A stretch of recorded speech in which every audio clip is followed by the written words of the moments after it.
যে শিশু একদিন সমুদ্রের বুকে অসহায় ভেসেছিল সেই শিশুই বড় হয়ে এমন এক বাদশাহে পরিণত হয়েছিল যে দুনিয়াতেই বেহেশত বানিয়ে আল্লাহকে চ্যালেঞ্জ করতে চেয়েছিল। কিন্তু ইতিহাস সাক্ষী, যে মানুষ নিজেকে বড় ভাবতে ভাবতে আল্লাহর সীমা লঙ্ঘন করে তার পতন শুরু হয় সিংহাসনের চূড়া থেকেই। আজকের কাহিনী সেই অহংকারী বাদশাহ সাদ্দাদের, যার হাতে ছিল ধন, ক্ষমতা, সৈন্য, রাজত্ব, কিন্তু ছিল না আল্লাহ ভীতি। আর তাই তার শেষ পরিণতি হয়ে উঠেছিল দুনিয়ার সকল অহংকারীর জন্য এক ভয়ঙ্কর শিক্ষা।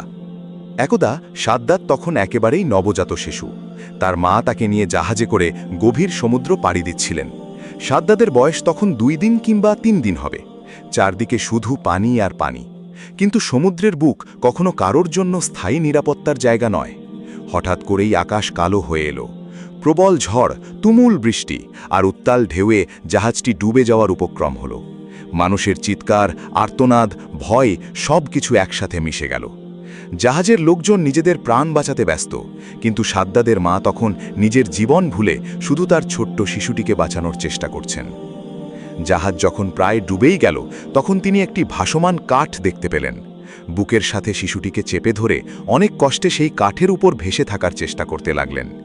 একে একে জাহাজের প্রায় সবাই মারা গেল, কিন্তু সাদ্দাদ এবং তার মা আল্লাহর ইচ্ছায় বেঁচে রইলেন। চারদিকে বিশাল সমুদ্র, সাহায্য করার মতো কেউ নেই এক আল্লাহ রব্বুল আলামিন ছাড়া। শিশু সন্তানটির মুখের দিকে তাকিয়ে মায়ের চোখ দিয়ে পানি ঝরছিল। তিনি জানেন না কিভাবে শিশুটিকে বাঁচাবেন। তার হৃদয়ে তখন অস্থিরতার কালো মেঘ নেমে এসেছে। কাহিনীর বর্ণনায় আসে, এমন সময় আল্লাহ তাআলা আজরাইল ফেরেশতাকে নির্দেশ দিলেন ওই মা ও শিশুর মধ্য থেকে মায়ের জান কবজ করে আনতে। আজরাইল ফেরেশতা যখন এসে দেখলেন মা তার শিশুকে আদর করছেন, বুকের দুধ খাওয়াচ্ছেন, বাঁচানোর আপ্রাণ চেষ্টা করছেন, তখন তারও মায়া জন্ম নিল। কিন্তু আল্লাহর হুকুমের সামনে কারোর কিছু করার নেই। মায়ের রূহ কবজ করে নেওয়া হলো। সমুদ্র শান্ত হয়ে গেল। আর সেই শিশু যে কিছুই বোঝে না, সে একা ভাসতে ভাসতে সমুদ্রের কিনারে এক জঙ্গলের ধারে এসে পৌঁছালো। এখান থেকেই শুরু হয় এক আশ্চর্য জীবন। শিশুটি ক্ষুধায় কাঁদছে, তার দেখার কেউ নেই, কিন্তু আল্লাহ যাকে বাঁচিয়ে রাখতে চান তার জন্য আসমান জমিনের অগণিত ব্যবস্থা খুলে দেন। কাহিনীর ধারায় বলা হয়, ওই জঙ্গলে একটি বাঘিনী ছিল যার নিজের বাচ্চাগুলো বেঁচে ছিল না। আল্লাহর ইচ্ছায় সেই বাঘিনী শিশুটির দিকে এগিয়ে এলো। হিংস্র জন্তু হওয়ার পরও তার মধ্যে মাতৃত্বের মায়া জেগে উঠল। সে শিশুটিকে দুধ পান করালো। এভাবেই সেদিন কেটে গেল। পরদিন এক জেলে মাছ ধরতে এসে ওই শিশুটিকে দেখতে পেল। এত সুন্দর শিশু অথচ একা নির্জন স্থানে পড়ে আছে দেখে তার হৃদয়ে মায়া জন্ম নিল। সে শিশুটিকে তুলে নিল এবং আপন গোত্রের সর্দারের কাছে নিয়ে গেল। সর্দারের কোনো সন্তান ছিল না। তিনিও শিশুটিকে দেখে মুগ্ধ হলেন এবং বললেন, আজ থেকে এই শিশুকে আমি লালন পালন করব। এভাবেই সাদ্দাত বড় হতে লাগল। সে ছিল সুদর্শন, বলবান, চটপটে, বুদ্ধিমান এবং অস্বাভাবিক সাহসী। অন্য বাচ্চারা যখন ভয় পেত সে তখন নির্ভয়ে সামনে এগিয়ে যেত। তার মধ্যে অদ্ভুত এক আকর্ষণ ছিল। কিন্তু সব প্রতিভা যদি হিদায়াতের পথে না চলে তবে তা মানুষকে উন্নতির বদলে ধ্বংসের দিকেও নিয়ে যেতে পারে। সাদ্দাদের ক্ষেত্রেও তাই হলো। একদিন সে মাঠে খেলছিল। এমন সময় কিছু সৈন্য সেই পথ দিয়ে যাচ্ছিল। অন্য সব বাচ্চা সৈন্যদের দেখে ভয়ে পালিয়ে গেল, কিন্তু সাদ্দাত দাঁড়িয়েই রইল। সৈন্যদের মধ্যে একজন ছিল একচোখা কিংবা দৃষ্টিহীনতার কষ্টে ভোগা। তার কাছে ছিল একটা সুরমার কৌটো। সে সুরমা লাগানোর আগে পরীক্ষা করার জন্য সাদ্দাতকে ডেকে বলল, তুমি এটা চোখে দিয়ে দেখো। সাদ্দাত নির্ভয়ে চোখে সুরমা দিল। আর কাহিনীর বর্ণনায় আসে, সুরমা চোখে দেওয়া মাত্রই তার অন্তর্চক্ষু খুলে গেল। সে জমিনের নিচে লুকিয়ে থাকা সোনা, রূপো, হীরা, মুক্তা, দামি পাথর সব দেখতে লাগল। এখান থেকেই তার জীবনের মোড় ঘুরে গেল। সে বুঝে গেল এই গোপন জ্ঞান তাকে অস্বাভাবিক সম্পদের মালিক বানাতে পারে। ধীরে ধীরে সে সেই গোপন ধন সম্পদ বের করতে লাগল। সম্পদের ওপর সম্পদ জমতে লাগল। অল্প সময়েই সে হয়ে উঠল অসীম সম্পদের অধিকারী। আর সম্পদ যখন হিদায়াতহীন হৃদয়ে জমা হয় তখন সেটা কৃতজ্ঞতা বাড়ায় না, বরং অহংকার বাড়ায়। আল্লাহ তাআলা কারুনের ব্যাপারে বলেছেন, do not exalt, indeed Allah does not like the exultant. অর্থাৎ উল্লাসে, অহংকারে, সম্পদের দম্ভে ফেটে পড়ো না। আল্লাহ অহংকারীদের ভালোবাসেন না। সাদ্দাত এই শিক্ষা নিল না, বরং সে সম্পদ দিয়ে সৈন্য কিনল, প্রভাব বাড়াল, শাসকদের সাথে সম্পর্ক গড়ল, তারপর একসময় নিজের শক্তিতে বাদশাহকে পরাজিত করে সিংহাসন দখল করল। সে নিজেই দেশের বাদশাহ হয়ে গেল। কিন্তু সে শুধু বাদশাহ হয়েই থামল না। ক্ষমতা মানুষকে কখনো কখনো এত অন্ধ করে দেয় যে সে নিজের সীমা ভুলে যায়। সাদ্দাদের মধ্যেও সেই আগুন জ্বলে উঠল।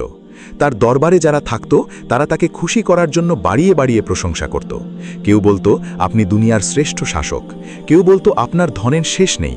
কেউ বলতো, আপনি চাইলে দুনিয়াকে বদলে দিতে পারেন। আর মানুষ যখন বারবার নিজের বড়ত্বের কথা শুনতে থাকে, তখন সে একসময় নিজেকেই উপাস্য ভাবতে শুরু করে। সাদ্দাদের অবস্থা এমনই হলো। সে আল্লাহর নাফরমানি শুরু করল। সে মানুষকে নিজের সামনে মাথা নত করতে বাধ্য করল। তার মধ্যে এমন এক দাবানল জ্বলে উঠল যে সে ভাবতে লাগল এ রাজ্যে তার কথাই শেষ কথা। এই অহংকারের নমুনা কোরআনে ফেরাউনের মধ্যেও আমরা দেখি, যখন সে বলেছিল, I am your lord the most high, অর্থাৎ আমিই তোমাদের সর্বোচ্চ রব। সাদ্দাদের দরবারে হজরত হুদ আলাইহিস সালাম এসে তাকে দাওয়াত দিলেন। তিনি তাকে এক আল্লাহর ইবাদতের আহ্বান জানালেন। তিনি আখিরাতের কথা স্মরণ করালেন, জান্নাতের কথা বললেন আল্লাহর আনুগত্য করো, তওবা করো, অহংকার ছেড়ে দাও। যদি আল্লাহর পথে ফিরে আসো তাহলে তোমার জন্য দুনিয়ার রহমতও আছে, আখিরাতের জান্নাতও আছে। কিন্তু সাদ্দাদ এই দাওয়াত গ্রহণ করল না, বরং সে বিদ্রূপ করল। সে বলল, তুমি যে জান্নাতের কথা বলছো, আমি দুনিয়াতেই তার মতো জান্নাত বানিয়ে দেখিয়ে দেব। এ ছিল কেবল একজন বাদশাহের উদ্ধত বাক্য নয়, এটি ছিল একজন বান্দার আল্লাহর সাথে পাঙ্গা নেওয়ার ঘোষণা। কুরআনে আদ জাতীয় ইরামের গৌরবের কথা এসেছে। Iram, who had lofty pillars, the likes of whom had never been created in the land, অর্থাৎ সেই ইরাম যার ছিল সুউচ্চ স্তম্ভ, যার অনুরূপ বসতি দুনিয়ার কোথাও তৈরি করা হয়নি। সাদ্দাদ এই গৌরব, এই স্থাপত্য, এই বাহ্যিক মহিমাকেই নিজের অহংকারের খাদ্য বানালো। সে নির্দেশ দিল, দুনিয়ার সর্বোত্তম বেহেশত বানাতে হবে। তার সাম্রাজ্যের ভাণ্ডার খুলে দেওয়া হলো। দূর দূরান্ত থেকে কারিগর ডাকা হলো। সোনা, রূপো, হীরা, মুক্তা, দামি পাথর সব জমা করা হলো। লাখ লাখ শ্রমিক, শিল্পী, কারিগর কাজ শুরু করল। কেউ ইট বসাচ্ছে, কেউ মিনার তুলছে, কেউ স্বর্ণ দরজা বানাচ্ছে, কেউ রত্নখচিত প্রাসাদ তৈরি করছে। কাহিনীর ভাষায় সে এমন এক বেহেশত বানাতে চাইল যার দেওয়াল হবে রত্নে মোড়া, যার পথ হবে সুগন্ধিতে ভরা, যার বাগানে থাকবে অদ্ভুত গাছ, যার নদী বইবে সৌন্দর্যের ছটায়। 1 বছর নয়, 10 বছর নয়, 300 বছর ধরে সেই নির্মাণ কাজ চলল। প্রজন্ম বদলে গেল। রাজমিস্ত্রি বুড়ো হয়ে মরল, তার ছেলে কাজ নিল, তারপর তার নাতি। কিন্তু সাদ্দাদের স্বপ্ন থামল না। কেননা অহংকারী মানুষ নিজের জীবনকেও বড় মনে করে না, সে তার অহংকারকেই বড় মনে করে। সে চায় তার নাম, তার কীর্তি, তার প্রাসাদ সবকিছু অমর হয়ে থাকুক। কিন্তু মানুষ ভুলে যায়, অমরত্ব আল্লাহর, স্থায়িত্ব আল্লাহর, চিরন্তনতা শুধু আল্লাহর ইচ্ছার। এই পুরো সময় জুড়ে হজরত হুদ আলাইহিসসালাম তাকে সত্যের পথে ডাকতে থাকেন, কিন্তু সত্যকে অস্বীকার করা এবং মানুষকে তুচ্ছ করা, এটাই তো অহংকার। রসুলুল্লাহ সাল্লাল্লাহু আলাইহি ওয়াসাল্লাম বলেছেন, যার অন্তরে সরিষার দানার সমান অহংকার থাকবে সে জান্নাতে প্রবেশ করবে না। সাহাবায়ে কেরাম জিজ্ঞেস করলেন, মানুষ তো ভালো পোশাক, ভালো জুতো পছন্দ করে। তখন তিনি বললেন, আল্লাহ সুন্দর, তিনি সৌন্দর্য ভালোবাসেন। অহংকার হচ্ছে সত্যকে অস্বীকার করা এবং মানুষকে তুচ্ছ জ্ঞান করা। অন্য বর্ণনায়ও এসেছে, indeed Allah loves beauty but pride is refusing the truth and belittling the people. সাদ্দাদের মধ্যে এই দুই রোগই ছিল। সে সত্য মানেনি আর মানুষকে তুচ্ছ করেছিল। সে নবীর উপদেশকে অবহেলা করল। আল্লাহর জান্নাতের মোকাবিলায় দুনিয়াতে জান্নাত তৈরির অস্পর্ধা দেখালো। সে ভুলে গেল, প্রাসাদ বানানো যায় কিন্তু কদর বানানো যায় না, বাগান বানানো যায় কিন্তু রহমত বানানো যায় না, নদী খনন করা যায় কিন্তু জান্নাতের একটি নহরও বানানো যায় না যদি না আল্লাহ চান। অবশেষে সেই তথাকথিত বেহেস্তের নির্মাণ শেষ হল। চারিদিকে প্রস্তুতি শুরু হল। রাজা সাদ্দাদ বিশাল বাহিনী, দাসদাসী, উজির নাজির, অমাত্য, অভিজাত লোকজন সবাইকে নিয়ে বের হল। সে ভাবছে আজ সে সেই বেহেস্তে প্রবেশ করবে, আর মানুষ দেখবে সে যা বলেছিল তা করেও দেখিয়েছে। পথে তার মনে হয়তো এক বিন্দু ভয়ও কাজ করেনি, বরং তার অন্তরে ছিল আত্মতৃপ্তির জোয়ার। সে হয়তো মনে মনে বলছিল, আজ আমার জয় সম্পূর্ণ হলো। কিন্তু দুনিয়ার সবথেকে বড় ভুল হলো মানুষ যখন ভাবে সে নিজেই নিজের ভাগ্যের মালিক। কারণ ঠিক তখনই আল্লাহ তাকে বুঝিয়ে দেন, তুমি ন, আমিই মালিক। কাহিনীর বর্ণনায় আসে, সাদ্দাদ যখন তার সেই নির্মিত বেহেস্তের দরজায় এসে পৌঁছালো, তখন আজরাইল ফেরেশতা এক সুদর্শন যুবকের রূপে সেখানে উপস্থিত ছিলেন। বাদশাহ সামনে এগিয়ে এলো। সে তার বেহেস্তের দরজা দেখতে পাচ্ছে, তার স্বপ্ন হাতের নাগালে। আর ঠিক সেই মুহূর্তে মৃত্যু এসে দাঁড়ালো তার বুকের ভেতর। আজরাইল ফেরেশতা তার জান কবজ করে নিলেন। সাদ্দাত তার তৈরি বেহেস্তে এক পা দিয়েও ঢুকতে পারল না, এক নজর ভোগ করে দেখতেও পারল না। এত বছরের অহংকার, এত শত বছরের নির্মাণ, এত ধন সম্পদ, এত চ্যালেঞ্জ, সবকিছু এক মুহূর্তে থেমে গেল।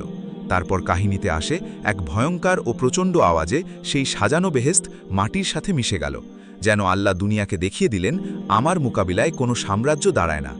কোরআনে আল্লাহ তাআলা বলেন, so your Lord poured upon them a scourge of punishment.